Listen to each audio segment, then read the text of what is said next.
Greenland looks empty on the map, a massive island covered in ice, few people, almost no cities, no armies. But behind the silence, Greenland may be one of the most valuable pieces of territory on Earth. In recent years, something strange happened. The United States openly talked about buying Greenland, not in secret, not through leaks, but publicly. Most people laughed. They thought it was a joke, a political distraction, or maybe a bizarre headline that would disappear in a few days. But serious military planners did not laugh because Greenland is not just ice, it's a strategic key, a gateway to the Arctic, a military shield, and potentially a future battlefield. So the real question is not would the United States invade Greenland? The real question is why does Greenland matter so much that the idea even exists? And if the world order collapses, could Greenland become the quiet prize of a global power struggle? This is Denzel speaking, and welcome to the World of Intrigue. Do not forget to subscribe to the channel and hit the like button if you're seeking the truth. On the map, Greenland looks quiet, too quiet. It's the largest island on Earth, bigger than many countries, yet almost empty. Most of it is covered by ice. Only a small number of people live there. No big cities, no armies marching, no borders being fought over. And this is exactly why Greenland is dangerous, because history shows us something very clear. The most important places are often the ones that look so peaceful. Greenland sits in a very strange position. It's not fully part of North America, not fully part of Europe. It sits between them, right in the middle. For the United States, this position is not a coincidence, it's a shield. During the Cold War, the US understood something early. If an enemy ever launched missiles toward America, those missiles would pass over the Arctic, over Greenland. So the United States built a military base there, not to attack, but to watch. That base still exists today. It's now called Pituffik Space Base, and it's one of the most important early warning locations in the whole world. From Greenland, the US can see far into the Arctic sky. It can track missiles, satellites, space activity. If Greenland goes dark, America becomes blind. But military radars are only part of the story. The ice is melting, slowly but surely. And when ice melts, new paths appear. Ships that once had to travel long routes through the Suez Canal in Egypt can now move through the Arctic. Faster, cheaper, harder to control. Greenland sits next to these future routes. Whoever controls Greenland does not just watch the Arctic, they do influence how the world moves. Goods, energy, and power. And under the ice, there's more. Rare earth minerals, uranium, oil, gas. These are not rumors. These are documented resources. Rare earth minerals are used in missiles, in fighter jets, in phones, in electric cars. The modern world cannot function without them. Right now, many of these materials are controlled by a small number of countries. That makes them weapons, not just resources. Greenland is one of the few places that could change the balance. This is why China started showing interest. This is why Russia watches very close. And this is why the United States never truly left. Officially, Greenland belongs to Denmark, a NATO ally, a friendly country. But power does not work on paper alone. Power works on access, control, and security. The United States already protects Greenland, already monitors it, already depends on it, which raises a quiet question that no one likes to ask. If Greenland is already part of America's defense system, at what point does protecting it become owning it?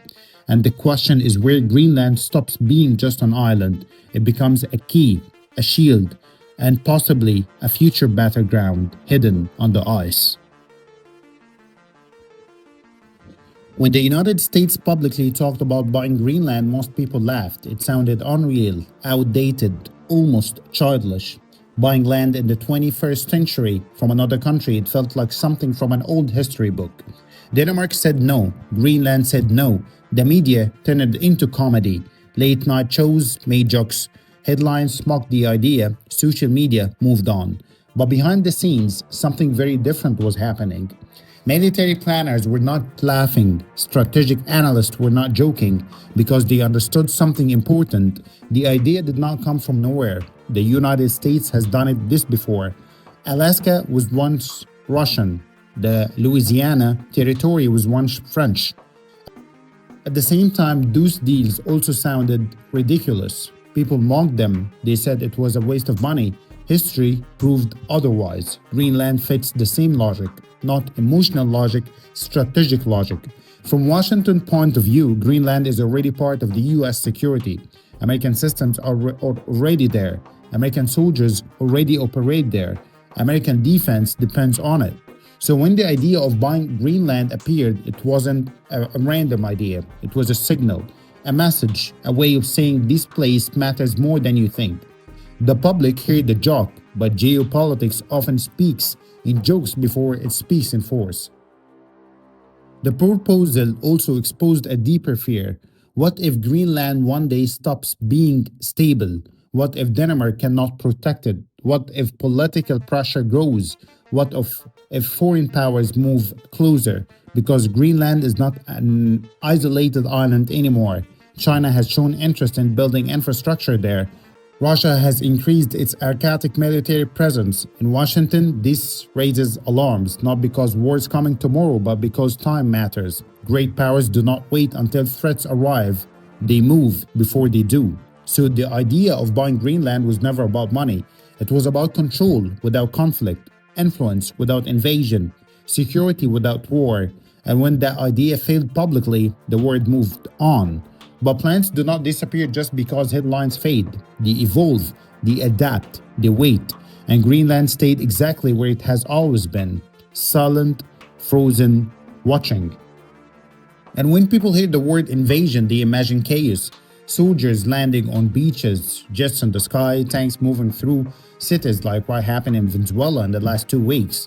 The image does not fit Greenland. Greenland has no army, no military bases of its own, no borders to defend, and more importantly, no enemy troops to push out. So if the United States ever wanted full control over Greenland, force would not be the first option. It would be the last. Because the United States is already there. American soldiers already operate on Greenlandic land. American radar systems already scan the skies. American satellites already depend on Greenland's position. Nothing would need to be taken, only expanded. This is how modern power works. First comes protection, then cooperation, then dependency. More funding for local infrastructure, more jobs linked to the US bases, more security agreements. Each step looks harmless, even helpful, but over time, control quietly shifts. Decisions start being made far away. Local leaders lose leverage, and sovereignty becomes symbolic. No invasion headlines, no breaking news alerts, just a slow change in reality. From a military point of view, this makes perfect sense. Why fight when you already have access? Why invade when you are invited? Greenland defense already depends on NATO, and NATO's strongest power is the United States.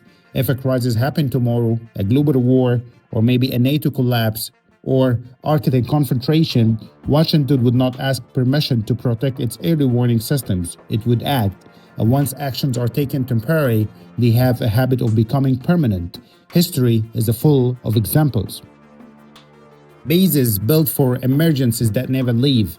Troops deployed until stability returns, but we have to realize stability rarely returns. So the most realistic scenario is not invasion, it's observation, not on maps, not in flags, but in control. And that is far more effective than war. For most of modern history, the Arctic was ignored. It was cold, remote, and hard to reach. That has changed. Russia was the first to react. Moscow has rebuilt military bases across its Arctic coast. It has deployed radar systems, air defenses, and missile forces. From Russia's view, the Arctic is not future territory, it's already part of its defense line. Any expansion of US power in Greenland is seen in Moscow as a direct threat, not political, but military, and China reacted differently. Peking does not send soldiers, it sends investments. China called itself near Arctic state. It invests in mining, shipping routes, and research stations.